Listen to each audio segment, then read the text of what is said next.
इसका और नाम है कैपिटल बजटिंग। इसका एक और नाम है फिक्स एसेट, या इसको हम नॉन करंट एसेट बोलते हैं।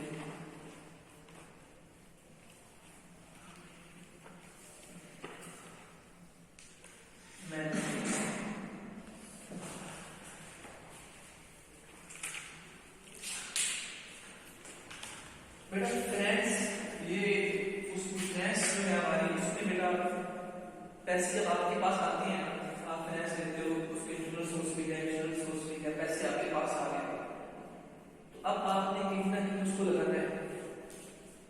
ठीक है, तो दो चीजें जो है हमारे पैसे जब हमारे पास आते हैं तो दो जगह पे हो जाते हैं, या तो इन्वेस्टमेंट डिसीजन में जाएंगे या वो वर्किंग कैपिटल में जाएंगे। इन्वेस्टमेंट डिसीजन में क्या चीजें होती है, हमारे फिक्स एसेट्स होते हैं। क्या होते हैं? फिक्स एसेट्स होते हैं। और वर्किंग कैपिटल में क्या होते हैं? करंट एसेट्स होते हैं, जैसे इन्वेंटरी है, कैश है, बैंक है। अब एक चीज माइंड में रखिएगा, वर्किंग कैपिटल में क्या चीज होती है? Cash, bank balance, inventory, account receivable. क्या इन चारों में से या पांचों में से जो भी पेड एक्सपेंस वगैरह भी है, इनमें से कुछ ऐसी है जिससे हमें रेवेन्यू मिले, जिससे हमें पैसे मिले। कैश अगर मैं लेकर उसको सही से फाइनेंस करता हूँ, शेयर शुरू करता हूँ, मेरे पास कैश आता है, तो मैं कैश ऐसे यहाँ पे रख दूँ, मैं मेरी कंपनी में कैश आता है, तो क्या ये कैश आपस में खुद ही जनरेट करेगा? पैसे का वैसे बढ़ जाएगा। अगर चीजें सेल आउट कर दूँ उधार में, अकाउंट रिसीवेबल में मेरे चीजें जो है वो मेरी 5 लाख की, तो मैंने कितने पैसे मिले? 5 लाख। ये नहीं हो सकता कि मैं चुकूँ 5 लाख मैंने आपको कितने पैसे नहीं थे, आपके आप 6 लाख मिले, मैंने इस पैसे मिले 5 लाख।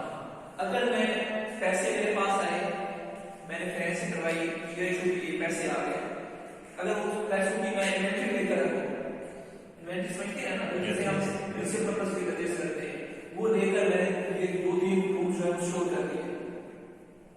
ठीक है, तो क्या उससे रेवेन्यू मिल सकता है? नहीं मिल सकता। वो मैंने लेकर रख दिया है, वो उसकी वैल्यू की है, या मेरे फ्यूचर में कम हो जाए, जब बढ़ेगी कुछ ज्यादा नहीं बढ़ेगी। ठीक है, वो नॉर्मली हम उस पे रिकॉर्ड करते हैं, कॉस्ट और उसके फार्मूला है, तो हम उसको कॉस्ट पे रिकॉर्ड कर रहे हैं, उसकी कॉस्ट हम ऑटोमेटिकली बढ़ा नहीं सकते, ऐसे बढ़ा नहीं सकते, तो वो भी मेरे पास क्या है, एज बढ़ेगी, उससे मैंने नया कैश जनरेट नहीं करना, नया कैश जनरेट नहीं करना। तो जब भी मैंने नया कैश जनरेट करना होगा ना, तो मुझे कहाँ जाना पड़ेगा? फिक्स एसेट की तरफ। मैं मशीनरी ले लूँ, मशीनरी ले ली है, उससे क्या करूंगा? चीजें बनाऊंगा, चीजें बनेगी, सेल होगी, कैश आएगा। मैंने प्लांट लगा लिया, प्लांट लगाने से क्या होगा? कल को प्लांट से मैं चीजें मैन्युफैक्चर करूंगा और मशीन आउट करूंगा। मैंने ट्रक ले लिया, कल क्या होगा? उससे मैं चीजें जो है एक जगह से दूसरी जगह शिफ्ट करूंगा, मेरे लिए वो कैश उसका जो है वो रीजन बनेगी, वजह बनेगी। ठीक है, मैंने क्या किया? मैंने कोई व्हीकल ले लिया, कोई बिल्डिंग ले ली, बिल्डिंग को रेंट में दूंगा, कैश आएगा। मैंने लैंड ले ली, लैंड भी फिक्स एसेट है ना, आज भी 5 लाख मुझे पता है इसमें बढ़ना है, इन्वेंटरी का नहीं पता, लेकिन लैंड एक ऐसा एसेट है जिसकी जो वैल्यू है वो बढ़ती है, कम नहीं होती। मैंने लैंड ले ली, उसकी वैल्यू बढ़ गई, कहीं ना कहीं मुझे क्या हो रहा है?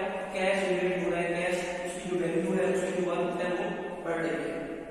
तो ये जो डिसीजन होते हैं ना, इसी की वजह से आप अर्न करते हो, इसी की वजह से आपने अर्निंग करनी होती है, इसी की वजह से बिजनेस में चलना होता है।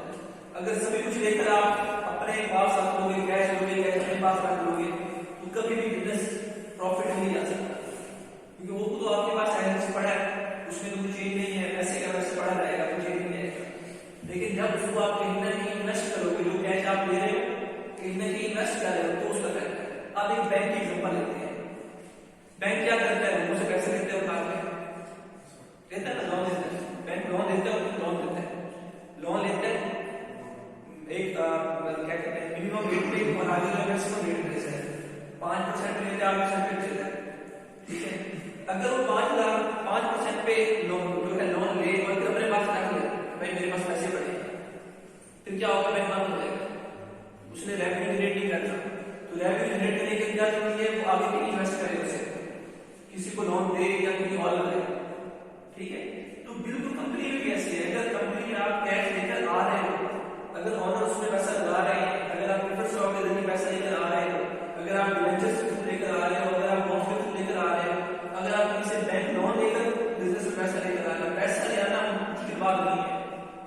मुश्किल बात क्या है बेटा, उसको कहाँ पे लगाएं हमें मैक्सिमम बेनिफिट हो, उसको कहाँ पे लगाएं जहाँ पे शेयर होल्डर्स की वैल्यू में मैक्सिमम वैल्यू है, उसको कहाँ पे लगाएं जहाँ पे शेयर होल्डर्स की जो प्रॉफिटेबिलिटी है वो बढ़े, उसे कहाँ पे लगाएं जहाँ पे रिटर्न ऑन इक्विटी बढ़े, उसको कहाँ पे लगाएं जहाँ पे अर्निंग पर शेयर बढ़े, इसका डिसीजन है।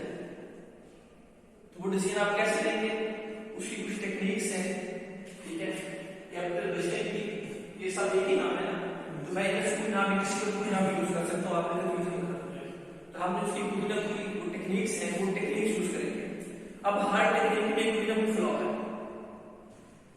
कोई टेक्निक हम किसी को पूछ कर रहे होंगे, किसी का मकसद क्या होगा, किसी का क्या होगा, तो मुख्तलिफ टेक्निक्स हैं, हम उसको डिफरेंट टाइप्स में जो है यूज कर रहे हैं डिफरेंट तरह से, ठीक है। तो मेरा जो मकसद है आपके साथ इस लेक्चर का वो है कि हम वो टेक्निक्स के बारे में जाने। आपको क्या होगा, क्वेश्चन दिया जाएगा पेपर में, उसमें आपने क्या करना होगा, वो टेक्निक्स जो है अप्लाई करनी है, और आपने ये देखना होगा कि सपोज मैंने ट्रक लेना है, आपने डिसीजन करना होगा कि भाई मैं ट्रक ढूंढ के लाऊं, ठीक है। आपने ये प्लांट लगाना है, आपने डिसीजन करना होगा कि मैं प्लांट लगाऊं कि ना लगाऊं, ठीक है। आपने लैंड परचेज करनी होगी और ये डिसीजन आपने करना होगा कि मैं लैंड परचेज करूं कि ना करूं, या इस तरह का क्वेश्चन होगा या इस तरह का क्वेश्चन होगा, मैं ट्रक लूं या मैं प्लांट लगाऊं, इन दोनों में से क्या चीज मेरे लिए सूटेबल है, जिसमें ज्यादा आपको अर्निंग हो रही होगी, ज्यादा आपके पास कैश फ्लो आ रहे होंगे, आपने कहना है इसको कंसीडर करना है, ठीक है। तो पेपर में क्वेश्चन इस तरह से आएगा, और प्रैक्टिकली भी जब आप किसी कंपनी में जाएंगे और उसके फाइनेंस डिपार्टमेंट में होंगे, तो ये डिसीजन जब आप लेने लगेंगे तब भी आप उसका एनालिसिस करेंगे, टेक्निक्स कुछ होंगी वो आप जो है उसको लेकर चलोगे, वो अप्लाई करोगे, और उसके बाद आप इस पोजीशन में होंगे तो आप कंपनी को जो है वो बता सकें, कंपनी के ऑनर जो है उनको आप ये बता सकें कि भाई ये मशीनरी हमारे लिए इसमें बेनिफिट है या नहीं, या हमने फलान कंपनी के शेयर में लगाना है या फलान कंपनी के शेयर में लगाना है, ये भी इन्वेस्टमेंट है ना, कंपनी के शेयर का परचेज करना। तो ये डिसीजन आपने बेटा कब करना है, जब ये सारे टेक्निक्स आपको आएंगे। अच्छा, अब इसमें टेक्निक्स बहुत ज्यादा है, हमने कहां तक पढ़ना है, मैं आपको ये टेक्निक्स ना सिर्फ आपकी स्कूल मैन की जो कि normally MBA M.Com B.Com honours BBA के लिए सूटेबल है, इसके अलावा मैं आपको CMA के कोर्स, सीमा के कोर्स, SCCA के कोर्स दूंगा, तो वहां पे हम जितनी टेक्निक्स पढ़ेंगे उनमें एक फैक्टर को हमने इग्नोर करना है, बाकी सब कुछ पढ़ेंगे। वो फैक्टर कौन सा होगा, रिस्क का फैक्टर, सॉरी लिखा होगा क्या फैक्टर होगा बेटा, रिस्क का फैक्टर, क्योंकि रिस्क मैंने आपको पढ़ाया नहीं है और वो बिल्कुल आगे जाके आता है, और वो भी लंबा जोड़ा सिस्टम नहीं है, लेकिन एक सेपरेट डिस्कशन है, उसको मैं इसलिए अपने सिलेबस में जो है वो लेकर नहीं आ रहा और ना ही आपके सिलेबस में शामिल है, ठीक है। तो मैंने इसके अलावा बाकी सारे फैक्टर